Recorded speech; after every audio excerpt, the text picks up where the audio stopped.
Hi guys, welcome to another Mind Right Monday. I'm Bonnie Kelly. This week we are talking about the 3 thought patterns that are poisoning your life. Ew.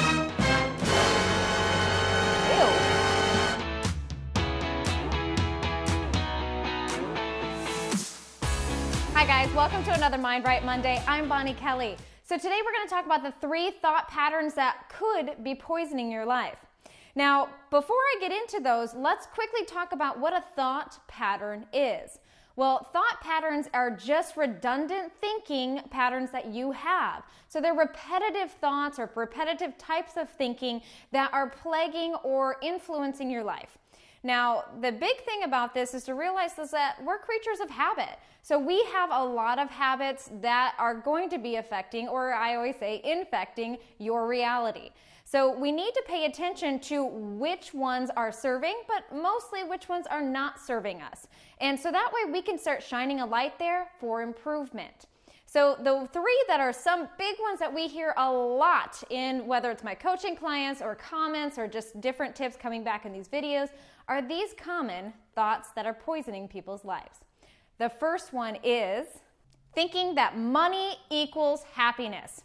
This is a huge one. I can't tell you how many people come to me with this thought pattern, that they think that it's money is always the problem of why they're not happy or why they don't feel satisfied or why they don't have fulfillment in their lives.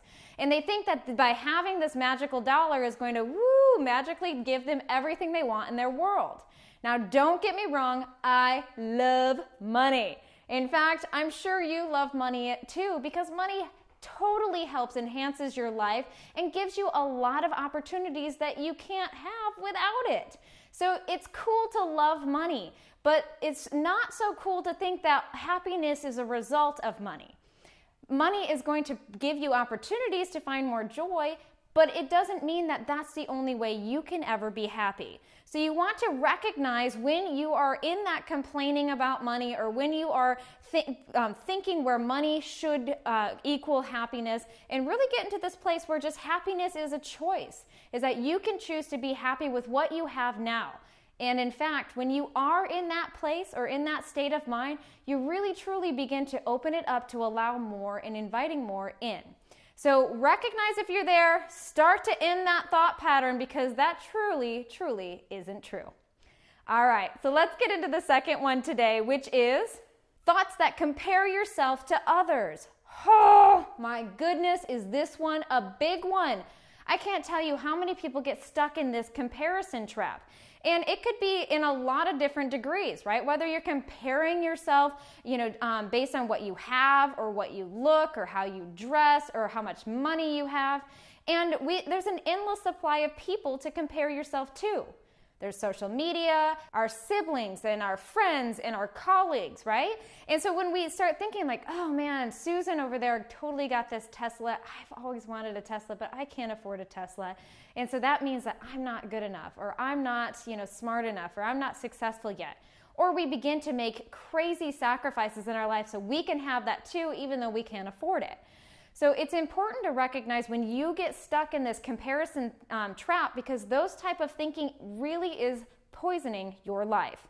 And so what I like to say, get in love with you, because you're comparing apples to oranges. The 2 of these things are not from the same tree.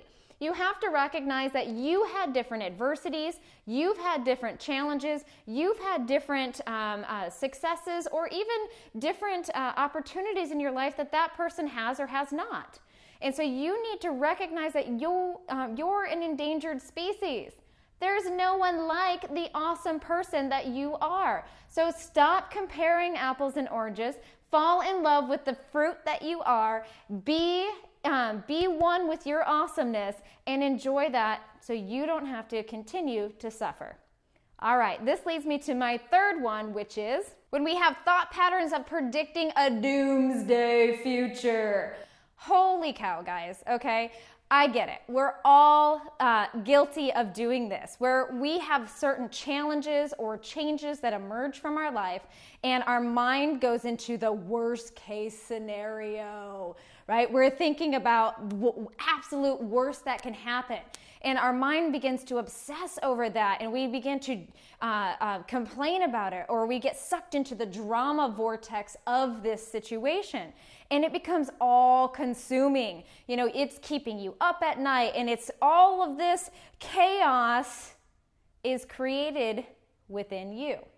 And this is how we begin to poison ourselves. We allow our minds to drift into that doomsday without challenging it and asking ourselves, do you really have a crystal ball? Do you know, like you know, that that is guaranteed to happen? No. Most often, we are looking at the worst case scenario because our fears are playing on that. It's important to recognize how much you're poisoning your happiness through these doomsday predictions. And this is going to lead me to my tweetable, which will help hopefully solve this third thought pattern. And that is, since you don't have a crystal ball that predicts the future, you might as well put your energy into assumptions that serve you. All right, hopefully this week has helped you kind of think about ways that maybe you've been poisoning your own life, and hopefully helping you to start moving and grooving out of it. I'm Bonnie Kelly. Don't forget to email us at getinspired@bonniekelly.me. Most of these videos are presented to you by your request. So email us any personal development question you have. And don't forget to tweet, like, share, fan, follow us on all social media platforms. We are here for you, and we look forward to seeing you next week. Until then,